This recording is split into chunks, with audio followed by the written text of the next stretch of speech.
Breaking right now, Hurricane Helene is making landfall as a violent Category 4 storm. Its eye wall, where its most ferocious winds are located, is now over the coast in Florida's Big Bend region. Powerful winds will pound the region for the next few hours and deliver catastrophic and deadly storm surge.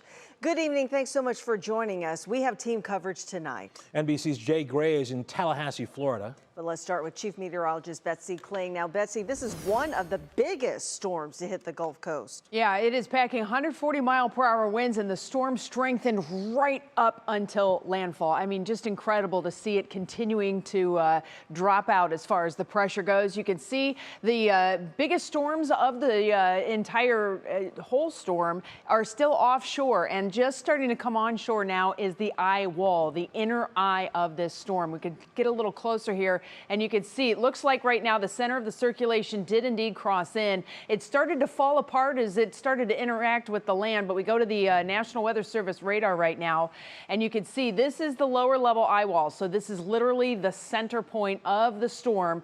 I'd have to say the center is probably just seconds away from crossing over here just to the south of Perry. So we officially don't have a landfall yet. It is imminent. The center of the center has to cross over, but these are the most intense thunderstorms in this entire system, and it is just now coming on shore. On the radar, we've been watching these winds that have just been absolutely incredible. We query some of these, 101-mile-per-hour wind gusts there, and of course it's point to point here. We've been watching where we've had 146-mile-per-hour winds. And as this continues to move onshore, these wind speeds will come down almost immediately. The problem is there is so much energy that is packed in this system that wind begins to spread out. Now, we mentioned the storm surge too. Amazing storm surge coming in on the Big Bend of Florida. Just before 11 o'clock, I grabbed the snapshot. This is the water level in Cedar Key, Florida, right here. And this line, see how it goes up all of a sudden? That's the storm surge, and it is coming in. They're at 7 feet now. They will have probably 12 to 15-foot storm surge in that area. Some places could even exceed 15 feet of storm surge. Then you add the waves on top of that.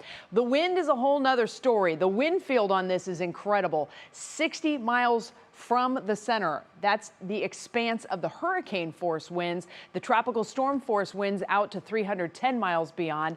Overnight, the core of the storm continues to move northward into the Carolinas and northern Georgia.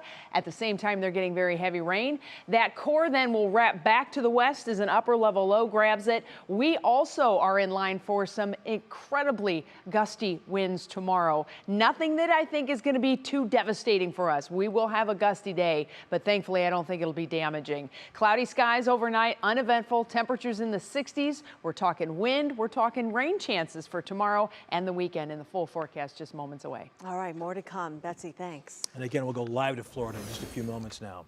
Ohio Task Force 1 and members of the American Red Cross are standing by tonight to help with search and rescue operations in Florida.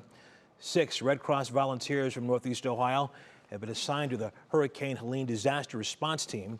We spoke to a volunteer from Canton who got to Tallahassee on Tuesday.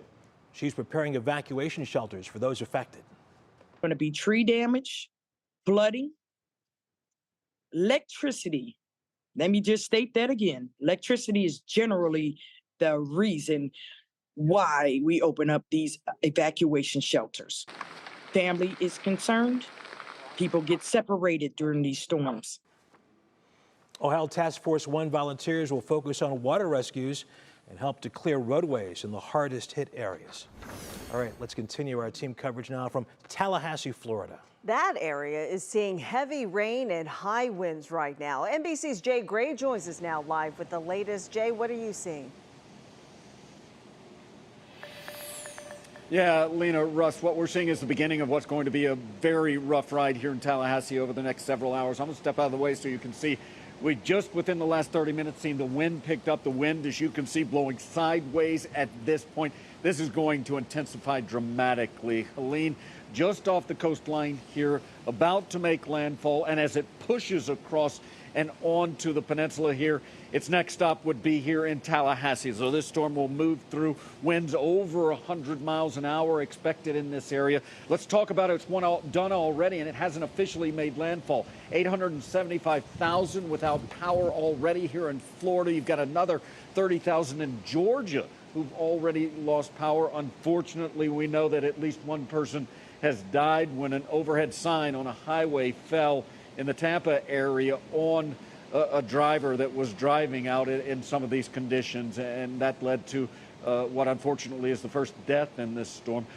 Look, we're at the beginning of what's, again, going to be a very rough ride for several hours here as this storm pushes through a massive system with a wind field, a footprint, if you will, of about 450, 500 miles wide. And it's going to sustain. It's moving very quickly, so it's not going to lose a lot of energy, Russ and Lena. It still will likely be a hurricane when it pushes into Georgia after it moves through this area. All right, Jay Gray in Tallahassee, you be safe, sir. Thank you so much. And Betsy's going to come back in just a few minutes with an update. Also, we're going to follow the track of Hurricane Helene, of course, all night, all day tomorrow. The latest online and on air.